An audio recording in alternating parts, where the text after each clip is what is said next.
everyone, this is Valentina from Blosa. Today we're looking at the posture called Gomukhasana. It's a shoulder opener and it teaches us the action of external rotation of the upper arm bones at the shoulder socket. So to start, I put a blanket underneath me for padding, and I have a block and a strap handy. I'll come forward into all fours position and I'll extend the right leg back and behind. Okay, so my legs are now crossed. I'll sit back and behind. As you can see, my hips are not level. So for me, I need to place a block about this width underneath my hips until they feel even. Okay? Now grab your belt, place it into your right hand. Inhale, reach your right arm up. Bend your elbow, and with your left arm, start to turn your arm from the outside in.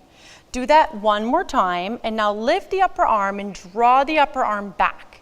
Now try to keep it there as you extend your left arm out, turn the left thumb down, and reach back in behind for your belt. If you don't need your belt here, just release it down to the ground and clasp your fingers, okay?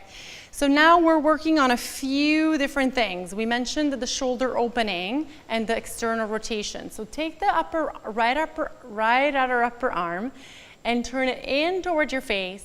Lift it up and draw it back. Take the top of your left shoulder head and move it back as well. Now draw your front ribs in towards the back of your body, and now notice how your outer hips are being stretched as well. Okay? Hold here for a couple of breaths. See if you can push the back of your head back and slide your chin back so that you're standing really tall. Good, take another inhale. And then exhale, release your palms to the tops of your thighs and take a few shoulder rolls. And then repeat on the same thing on the second side.